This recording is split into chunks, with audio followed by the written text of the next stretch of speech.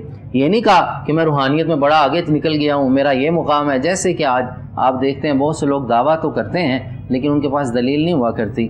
آپ نے اس فضل کو جو بنیاد بنایا اس میں جو آپ کا جملہ ملتا ہے، آپ نے فرمایا میں نے حضور کی سنت اور شریعت پہ اتنا عمل کیا میں نے ظاہر حضور جیسا بنا دیا، حضور نے باطن بھی عطا کر دیا. سبحان اللہ، سبحان تو اللہ. یہ عکس بنا دیا ہے آپ کا. تو شریعت کو بنیاد رکھا ہے، اس میں اپنا ذاتی یوں سمجھیے کہ اپنا دعویٰ نہیں کیا، اپنی کرامت کا اظہار نہیں کیا، تمام چیزوں کی نسبت حضور کی طرف کر دی، حضور کے فیضان کی طرف کر دی، آپ صلی اللہ علیہ وسلم کی عطا کی طرف کر دی اور فضل ربی کی جانب فرما دی. جیسے کہ معروف واقعہ کتابوں میں موجود ہے، اس کے اندر بھی جو ہمیں اپنی عقیدے اور عقیدت کی اصلاح کی ضرورت ہے، جس میں شیطان نے حملہ کیا تو آپ نے یہی فرمایا تھا ھذا من فضل ربی، سبحان اللہ. یہ اللہ کا فضل ہے. اپنی طرف تو آنے نہیں دی، کیونکہ فقیر جو ہوتا ہے وہ فنا کے مقام پہ ہوتا ہے، وہ ذات کی نفی کرتا ہے، وہ یعنی اپنی وہ ذات جو کا بھی اظہار. اس کو عطا کیا جاتا ہے وہ یہ کہتا ہے کہ یہ سب کچھ جو ہمیں عطا کیا گیا ہے یہ اللہ کے فضل سے ہے. اور قرآن پاک میں بھی جہاں پر یہ آیت آتی ہے، حضرت سلیمان کا ذکر آتا ہے، تو حضرت سلیمان کے سامنے جو ولی موجود ہوتے ہیں اس وقت آپ کے مصاحب، تو وہ یہ جملہ ارشاد فرماتے ہیں. تو اولیاء اللہ نے جب بھی، ناظرین، جب بھی انہیں کوئی مقام ملا ہے، جب بھی انہیں کوئی فضیلت ملی ہے، تو انہوں نے کہا ہے کہ یہ اللہ کی طرف سے ہے. حالانکہ ہوتا یہ ہے کہ ہم اگر کوئی اچھی بات ہوتی ہے تو وہ اپنی طرف منسوخ کر دیتے ہیں، اور جب پریشانی آتی ہے تو وہ کہتے ہیں کہ اللہ کی مرضی ہے. حالانکہ ہمیں شکر کرنا چاہیے، اور خالق کائنات نے فرمایا ہے کہ اگر تم شکر ادا کرو گے تو میں تمہیں مزید عطا کروں گا. علامہ وقاص علی خالد صاحب، آپ کی طرف میں آ رہا ہوں. دیکھیے آپ نے حضور غوث الاعظم کی تعلیمات کے حوالے سے بات کی، تو آپ کا ایک قول مبارک میرے سامنے موجود ہے، میں وہ آپ کے سامنے رکھتا ہوں کہ آپ فرماتے ہیں کہ اہل دل کی صحبت اختیار کر تاکہ تو بھی صاحب دل ہو جائے. آپ کیا فرمائیں گے اس حوالے سے؟ کیا خوبصورت بات ہے کہ جب انسان اہل دل کی مجلس میں آتا ہے اپنے محبت کے ساتھ اور چاہت کے ساتھ اور عقیدت کے ساتھ، کہ جب آپ جیسی مجلس میں انسان بیٹھتا ہے، صحبت صالح تو را صالح کند، صحبت طالع تو را طالع کند، کہ اچھوں کی صحبت انسان کو اچھا بناتی ہے اور بروں کی صحبت انسان کو برا بناتی ہے. تو اہل دل کی مجلس انسان کو اہل دل بنا دیتی ہے. اس میں اتنی بڑی حقیقت ہے کہ آپ جس کے ساتھ رہیں گے اس کا رنگ چڑھے گا. تو اہل دل اور اہل علم کی جو مجلس ہے اس سے آپ کو ایک حصول علم بھی ہوگا. اور اہل دل کے پاس بیٹھنا یہ اتنا ضروری ہے کہ ہمارے ہاں ہر چیز کا مادیت نے ہر چیز کو اپنے گھیرے میں لے لیا ہے.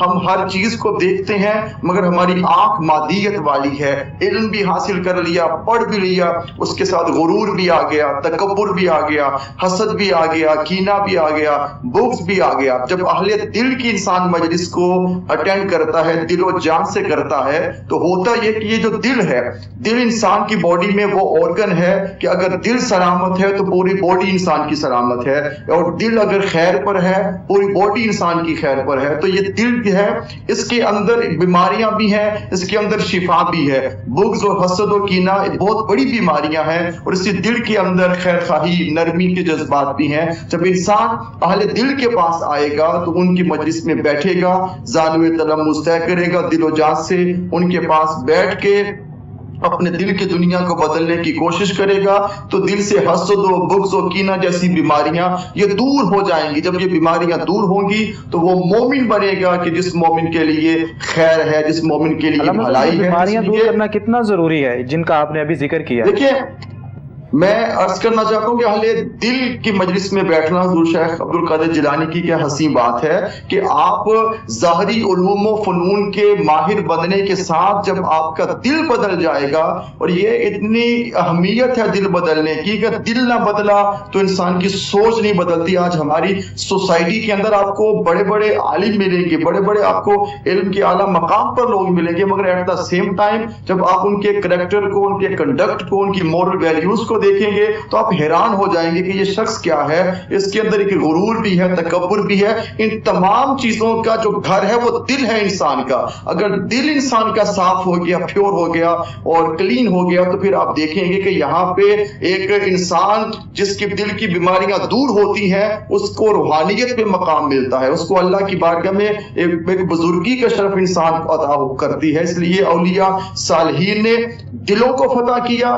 دلوں کو فتح وہی کرتے ہیں شاہ صاحب جن کے اپنے دل اجلے ہوتے ہیں, جن کے اپنے دل صاف ہوتے ہیں, اور غلیظ دلوں کے ساتھ آپ دلوں کو فتح نہیں کر سکتے. اولیاء نے برصغیر پاک و ہند کی تاریخ میں دلوں کو جو فتح کیا ہے, فاتح جو قرار پائے ہیں, پہلے ان کے اپنے دل پاک تھے, پھر پاک دلوں کے ساتھ انہوں نے تبلیغ دین کا فریضہ سر انجام دیا. انہوں نے اس سوسائٹی اور سماج کے اندر اتنا روحانی انقلاب برپا کیا کہ آج ہم ان کو عقیدتوں کے خراج پیش کر رہے ہیں. اور پھر شیخ عبد القادر جیلانی نے آپ 25 سال شاہ صاحب علوم حاصل کرنے کے بعد 25 سال آپ نے ریاضت کی ہے. آپ نے بغداد کے صحراؤں کے اندر, جنگلوں کے اندر آپ نے جو مشاہدہ, جو ریاضت, جو مجاہدہ کیا ہے, اس کے اندر بھی درس یہ ملتا ہے کہ آپ علم کے فوری بعد, فراغت کے بعد ممبر و محراب پر آپ بیٹھے, مگر جب آپ کا ریاضت کس لیے ہوتی ہے؟ یہ دل کی صفائی و پاکیزگی کے لیے ہوتی ہے, اللہ کی محبت کے لیے ہوتی ہے. یہ ٹھکانہ نہیں غیروں کا دل بنایا ہے خدا مصطفیٰ کے لیے. جب دل میں اللہ رسول کی محبت جاگزی ہو جاتی ہے تو وہ جو مبلغ اسلام, داعی اسلام ہوتا ہے, آپ کی پھر تبلیغ میں جس ماحول میں آپ تھے, اور بغداد کے اندر ہر طرح کی برائی موجود تھی, ہر طرح کا ظلم موجود تھا, ہر طرح کا جبر موجود تھا, اور مشیروں وزیروں کی عیاشیاں موجود تھیں. آپ نے منبر و محراب سے صدائے حق کو بلند کیا. ظلم و ستم کا جو بازار گرم تھا, نہ اہل علم کی قدر تھی, نہ اہل فن کی قدر تھی, نہ روحانیت کا وہاں پہ مقام تھا. آپ نے جو دین کی اقدار کو زندہ کیا, دین کے احیاء کیا, لوگوں کے دلوں کو بدلا. پہلے اپنے آپ کو اپنے اثر تیار کیا, پھر خالق کائنات نے دین اسلام کا آپ سے جو کام لیا کہ آج بھی شہر بغداد آپ کی رونقوں سے آباد ہے. آپ کی آواز آج بھی سنائی دیتی ہے, کیونکہ وہ آواز حق تھی کہ آپ نے وہاں بیٹھ کے کروڑوں لوگوں کے دلوں کی دنیا کو فتح کیا اور بتا دیا کہ اسلام امن کا, محبت کا, پیار کا, اور ایک دوسرے سے ملاقات کا, اور دید و دل فرش راہ کرنے کا دین ہے. تو دل کو بدلنا, جب تک دل نہیں بدلیں گے تب تک صحیح جو تربیت اور جو ایک مبلغ کا فریضہ ہے وہ پورا نہیں ہوگا. مگر اس سے پہلے اپنے دل کو بدلنا یہ ضروری ہے. اس لیے آپ نے فرمایا کہ اہل دل کے پاس بیٹھو گے تو دل بدلیں گے, جب دل بدلیں گے تو آپ سوسائٹی کو بدل دیں گے. بالکل وہ مثال ہے نا کہ عطار کے پاس جب انسان بیٹھتا ہے تو اس کے پاس سے خوشبو آتی ہے, اور اگر وہ کسی لوہار کے پاس بیٹھتا ہے تو اس کے جو کپڑے ہیں وہ بھی صحیح سلامت نہیں رہتے. بڑا خوبصورت آپ نے اس بات کو وضاحت کے ساتھ بیان کیا کہ اہل دل کے ساتھ جب ہم بیٹھیں گے تو ہماری روحانی اور جو جسمانی تربیت ہوگی, کیونکہ ہم جب اللہ رب العزت کے ساتھ اپنا تعلق جوڑیں گے تو پھر ہمارا دل جو ہے یہ پاک, صاف اور منزہ ہوگا, اور اس کے اندر اللہ کے جو انوار و تجلیات ہیں وہ جلوہ فگن ہوں گے. مفتی حسنین صاحب آپ کی طرف میں آتا ہوں کہ آپ کے ساتھ جو بہت ساری ایسی کرامات ہیں کہ ہمارے جو اکابرین ہیں وہ بھی اس چیز کا انکار کرتے ہیں کہ حضور غوث الاعظم کے ساتھ منسوب نہیں ہے. جس طرح کہ کہا جاتا ہے کہ دھوبی والی جو کرامت ہے وہ بھی کہتے ہیں کہ حضور غوث الاعظم سے منسوب نہیں ہے. پھر اسی طرح اعلیٰ حضرت کا ایک فتویٰ سامنے آتا ہے, آپ فرماتے ہیں کہ وہ جو روحوں کی ٹوکری آپ چھین لیتے ہیں فرشتوں سے, تو یہ بھی کرامت منسوب جو آپ کی طرف کی جاتی ہے, اعلیٰ حضرت نے فرمایا کہ یہ بھی نہیں ہے آپ کی طرف. تو حقیقی کرامت کیا ہوتی ہے, ایک تو یہ ہمیں بتائیے گا. دوسرا یہ کہ ہمیں جو کرامات کا ایک جو سلسلہ بیان کیا جاتا ہے تو حقیقی جو کرامات ہیں حضور غوث الاعظم کی، کیونکہ آپ کثیر الکرامات بزرگ ہیں، تو وہ کہاں سے ہم ملیں گے، یا ہم کون سی ایسی کتاب پڑھیں کہ جہاں سے ہمیں حقیقی آپ کی کرامات ملیں؟ قبلہ شاہ جی حضور، اس میں سب سے پہلے کرامات کے اعتبار سے جو آپ نے فرمایا بالکل صحیح فرما رہے ہیں۔ کرامت اسے کہتے ہیں جو عقل میں چیز آئے نہ، سمجھ میں نہ آئے، انسان کے عقل سے ماورا ہو، اس کو کرامت کہتے ہیں۔ اور حضرت غوث پاک رضی اللہ تعالی عنہ کثیر الکرامات تھے، اس میں کوئی شک نہیں، کوئی دوسری بات نہیں، کوئی دوسری رائے نہیں۔ یعنی آپ ایسے کہہ سکتے ہیں کہ اتنے انسان کے جسم پہ بال نہیں جتنی اللہ نے آپ کو کرامات عطا فرمائی، ایسے بھی کہہ سکتے ہیں اتنے درختوں کے پتے نہیں جتنی اللہ پاک نے آپ کو کرامات، شان اور عظمتیں عطا فرمائی تھی۔ حضرت غوث پاک رضی اللہ تعالی عنہ کی کرامت کو سمجھنا، کرامت کو بیان کرنا، یہ واقعتاً ایک اہل دل کا ہی کام ہے۔ جس طرح کہ ایک واقعہ حضرت امام جوزی رحمۃ اللہ تعالی علیہ کا سامنے آتا ہے کہ حضرت امام جوزی رحمۃ اللہ تعالی علیہ کا ایک شاگرد ہوتا ہے اور آپ کو عرض کرتا ہے کہ آئیں استاد صاحب، آج آپ کو غوث پاک کی مجلس میں لے کے جاؤں، اپنے پیر و مرشد کی بارگاہ میں۔ تو وہ کہتے ہیں کہ مجھے پتہ ہے کہ آج کل کے پیر ہیں، آپ جاؤ میں آ جاؤں گا، جس طرح آج کل کرتے ہیں ٹال مٹول۔ خیر آپ نے شاگرد نے کافی اصرار کیا، اصرار کے بعد آپ چلے گئے۔ اب کرامت کا آپ کو بتانے لگا ہوں کہ حضرت غوث پاک رضی اللہ تعالی عنہ کو جو اللہ نے رتبہ عطا فرمایا، جو مقام عطا فرمایا، امام جوزی کی زبانی سنیں۔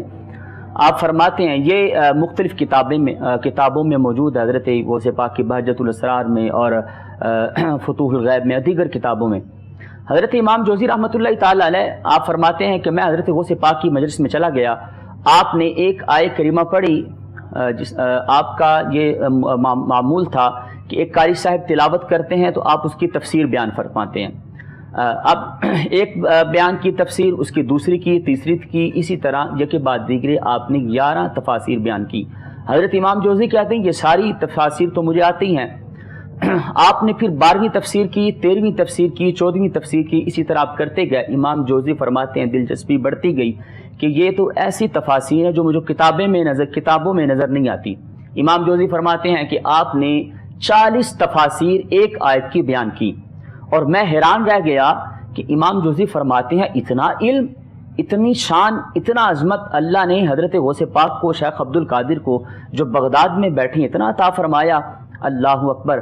تو حضرت غوث پاک رضی اللہ تعالی عنہ حضرت امام جوزی کو فرماتے ہیں کہ اے وقت کے تو محدث ہے امام جوزی، سن اللہ نے جتنا بھی رتبہ عطا فرمایا، یہ شان عطا فرمائی، یہ مقام عطا فرمایا، یہ سارا مجھے نانا جان نے ڈائریکٹ عطا فرمایا ہے۔ سبحان اللہ۔ اور فرمایا کہ اے امام جوزی عرض کرتے ہیں کہ میں بڑے بڑے پیروں کی بارگاہ میں گیا، بڑے بڑے آستانوں میں گیا، لیکن یہ مرتبہ، یہ کمال، مہارت، یہ شان، یہ عظمت میں پہلی دفعہ دیکھ رہا ہوں کہ اللہ نے ایسا مقام عطا فرمایا۔ سبحان اللہ۔ یعنی وقت کا جو محدث ہے وہ بھی آپ کے سامنے بیٹھتا ہے اور وہ مانتا ہے کہ آپ شیخ الاولیاء ہیں، امام الاولیاء ہیں، قدوۃ الاولیاء ہیں۔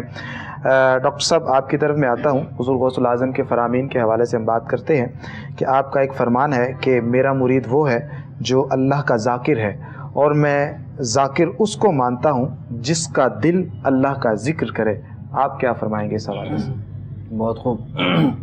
غوث پاک سرکار رضی اللہ تعالیٰ عنہ نے الفتح الربانی کے اندر ایک جملہ ارشاد فرمایا ہے، فرمایا اللہ نے اپنے محبوب علیہ الصلوۃ والسلام کو یہ شان عطا فرمائی ہے کہ آپ محو استراحت ہوں تو آپ کی نگاہیں آرام فرمائیں، دل بینا رہتا ہے۔ سبحان اللہ۔ اور پھر فرماتے ہیں کہ میرے آقا کی شان یہ ہے کہ آپ بیک وقت شخص جانب متوجہ ہوتے ہیں۔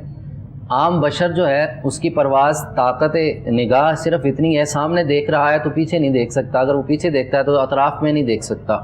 اللہ نے اپنے محبوب علیہ السلام کو یہ شان عطا فرمائی، ایک ہی لمحے میں 6 جانب ملاحظہ فرماتے ہیں۔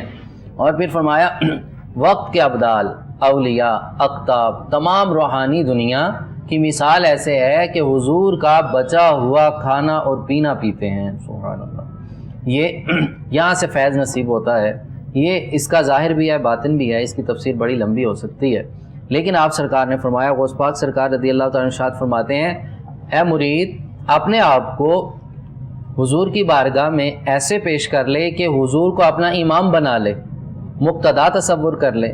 جب تم دل و جان سے حضور کی بارگاہ میں حاضر ہو جاؤ گے تو اللہ نے اپنے محبوب علیہ السلام کو یہ شان عطا فرمائی ہے کہ سرکار تمہارا ہاتھ پکڑ کے اپنی جناب سے فیض عطا فرماتے ہوئے اللہ کے حضور تمہیں پیش کریں گے. اور جس کو سرکار اللہ کے حضور پیش کرتے ہیں وہ اللہ کی بارگاہ سے رد نہیں ہوتا, اس پہ کرم ہوتا ہے اور فضل ہوتا ہے. پھر اسی طرح اس لیے آگے فرماتے ہیں کہ اللہ نے اپنے محبوب علیہ السلام کو قاسم بنایا ہے, حضور تقسیم کرنے والے ہیں. اللہ کی جناب سے جو نورانیت ملتی ہے سرکار اس امت میں عطا فرماتے ہیں. تو خلاصہ کلام یہ ہوا, کہتے فرما رہے ہیں کہ اپنے آپ کو شریعت کے مطابق کر لو. حضور غوث پاک رضی اللہ تعالیٰ کا شریعت کے اوپر اتباع سنت, اتباع شریعت کا مقام یہ ہے, خلاف شرع بات قبول نہیں کرتے, خلاف شرع عمل آپ کی ظاہری حیات تجربہ میں بھی نہیں ہے. اور جلال کا مقام یہ ہے جب گفتگو فرمایا کرتے جنات, انسان اور عالم ارواح کی جو روحیں گزر چکی ہیں وہ بھی آپ کے درس قرآن میں موجود ہوا کرتی. ایک عامل تھا بغداد میں, اس نے ایک جن قید کر رکھا تھا. جب اس نے اس کو بلایا تو جن واپس نہ آیا. اس نے پوچھا کیا وجہ ہے, کئی دیر سے تمہیں بلا رہا ہوں تم آ نہیں رہے تھے. اس نے کہا کہ خضر علیہ السلام نے ہماری ڈیوٹی لگا رکھی ہے, مشارق و مغارب میں ہمارے قبائل کے جتنے افراد ہیں, جب غوث پاک سرکار ممبر پہ جلوہ افروز ہوتے ہیں, جب وہ خطبے کا آغاز کرتے ہیں الحمدللہ پڑھتے ہیں, تو ہم کہیں بھی ہوں تو ہماری ادھر حاضری ضروری ہے. یہ ایک انداز ہے. اور دوسرا انداز دیکھیے مقام حضوری کیا ہے. یہ ایک اصطلاح ہے صوفیاء کی کتب تصوف میں پڑھنے والی ہے. مقام حضوری کیا ہوتی ہے؟ غوث پاک سرکار کی مجلس میں جتنے افراد موجود ہیں وہ مقام حضوری پہ متمکن ہیں. ان کا انداز یہ ہے, نگاہیں بند ہوتی ہیں, دل کی نگاہ بینا ہو جاتی ہے, ایک وقت میں سینکڑوں افراد کو آقا کریم صلی اللہ علیہ وسلم کے دیدار کا شربت عطا کیا جاتا ہے, حضور کی بارگاہ میں پیش کیا جاتا ہے. سلطان العارفین نے فرمایا مرشد کامل وہ ہوتا ہے جو ایک ہی لمحے میں جس کے ہاتھ میں تم نے ہاتھ دیا ہے وہ ہاتھ اٹھائے اور تمہیں حضور کی بارگاہ میں پیش کر دے. اگر وہ اس قابل نہیں ہے تو وہ پیر کامل نہیں ہو سکتا. تو آپ تو اکمل الکاملین ہیں, تو آپ تو تمام کاملین کے بھی سردار ہیں, مقتدا ہیں, آپ تو سردار ہیں, ان کے سید ہیں, امام ہیں, رہبر ہیں. تو حضور غوث پاک رضی اللہ تعالیٰ کا مقام علمیت اور روحانیت کا اندازہ دیکھیے. لوگ آتے ہیں دل میں خیال کرتے ہیں, 10 علماء حضور کی بارگاہ میں آتے ہیں تو غوث پاک سرکار نے نگاہ فرمائی, دل میں اپنا اپنا ایک سوال لے کے آئے, سوال پوچھے بغیر ایک ایک کو خطاب کرتے ہوئے 10 کے 10 کا سوال کا جواب دے دیا. صاحب عوارف المعارف آتے ہیں تو سینے پہ ہاتھ رکھا, فلسفے کا سارا علم ضبط کر لیا. پوچھا بیٹا کیا پڑھ کے آئے ہو؟ حضور بھول گیا ہوں جو بھی پڑھا تھا علم فلسفہ مناظرہ. پھر آپ نے کرم فرمایا اور اپنی نگاہ سے جو علم عطا فرمایا ہے پھر فرمایا تمہیں ولیوں کا سردار بنا دیا ہے, سلسلہ سہروردیوں کا امام بنا دیا. یعنی آپ نہ صرف ولی تھے بلکہ ولی گر بھی تھے, آپ ولایت تقسیم کرنے والے تھے. علامہ وقاص علی خالد صاحب آپ کی طرف میں آتا ہوں, چونکہ ہم اختتام کی طرف بڑھ رہے ہیں, تو حضور غوث الاعظم کی سیرت کو سامنے رکھتے ہوئے آپ ناظرین کو کیا پیغام دیں گے کہ ایک انسان کو بحیثیت مسلمان کیسا ہونا چاہیے اور اس کی سیرت, اس کا کردار جو ہے یہ کس طرح کا ہونا چاہیے, اور ساتھ ساتھ حضور غوث الاعظم کی جو زندگی ہے اس کے پہلوؤں کو بھی آپ پیش نظر رکھتے ہوئے ہم سب کی رہنمائی فرمائیے گا. جی میں اس حوالے سے جسٹ یہ میسیج دینا چاہتا ہوں اپنے ناظرین کو کہ حضرت شیخ عبد القادر جیلانی رحمۃ اللہ علیہ کی شخصیت سے جو ہمیں ایک چیز ملتی ہے جو بہت ہی ایک پرومیننٹ ہے, آپ کی ولایت جو کہ صدق جو ہے, صدق پہ صفا پہ اور آپ کی ولایت ہے.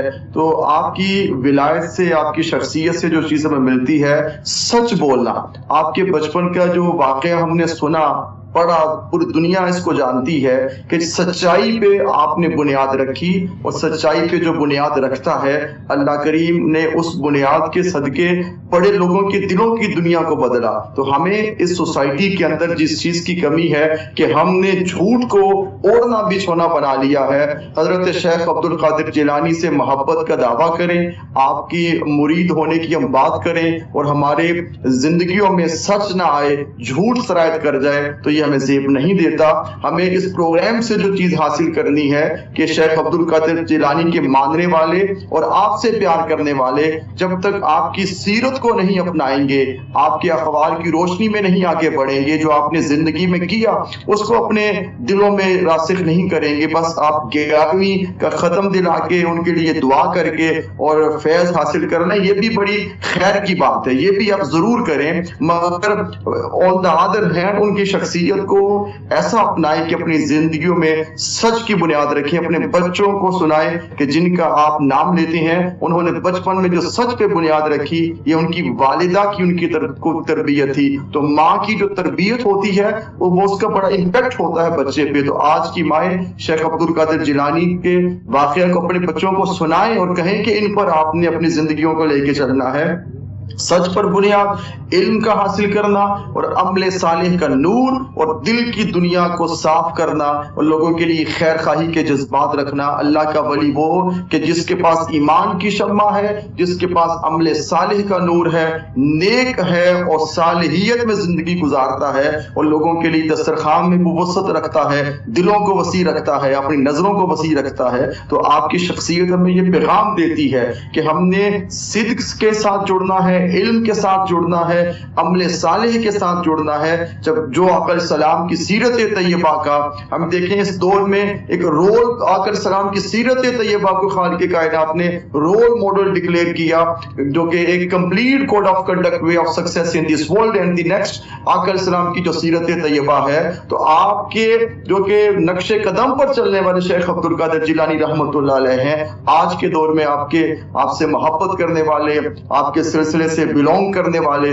آپ سے عقیدتوں کے خراج آپ کو پیش کرنے والے, سچ پہ بنیاد رکھیں, دل کو صاف کریں, عمل صالح کا نور حاصل کریں. اور شیخ عبد القادر جیلانی کی تعلیمات محبت پر ہیں, امن پر ہیں. اگر آپ کرامات وہ, کیونکہ کرامت کو سمجھانا اور کرامت کو بتانا یہ بھی ایک بہت بڑی بات ہے. اگر آپ کی سمجھ میں ان کی اور کرامات نہیں آتی تو وہ نہ آئے, مگر جس سچ پہ آپ نے بنیاد رکھی وہ واقعہ تو ہے نا. بالکل بالکل بالکل, جو آپ کی تعلیمات ہیں زندگی میں کتنا حسین آگے بڑھے. جی, جو آپ کی تعلیمات ہیں اور جو سیرت و کردار میں اگر ہم کرامت والا بات چھوڑ بھی دیں, حالانکہ چھوڑنا نہیں چاہیے, لیکن باقی جو خدمات ہیں ان کو تو ہمیں اپنانا چاہیے. کر رہا ہوں کہ اگر کسی کی سمجھ میں نہیں آتا تو یہ اس کی سمجھ کی نہ سمجھی ہے. اگر آپ کی سیرت جو ہے آپ اسلام کی سیرت کی روشنی میں رنگی ہوئی ہے اس کو تو اڈاپٹ کر سکتے ہیں. بالکل بالکل, بڑا خوبصورت آپ نے جواب دیا. علامہ صاحب آپ کا تہہ دل سے میں شکر گزار ہوں. آپ نے آج حضور غوث العظم کے حوالے سے بڑی خوبصورت گفتگو فرمائی اور بڑا ہی دل خوش ہوا آپ کی گفتگو سن کر. اس کے ساتھ ساتھ علامہ مفتی حسنین رضا صدیقی صاحب, آپ کا بھی میں تہہ دل سے شکر گزار ہوں. آپ تشریف لائے, آپ نے خوبصورت گفتگو فرمائی. علامہ ڈاکٹر محمد عابد علی قادری صاحب, آپ کا بھی میں صمیم قلب سے شکریہ ادا کرتا ہوں. آپ پروگرام کی زینت بنے. اللہ رب العزت آپ سب کے علم میں, عمل میں برکتیں عطا فرمائے. ناظرین, یہاں پر وقت اختتام پذیر ہوا چاہتا ہے. اپنے میزبان سید رضا کو اجازت دیجیے. اللہ حافظ.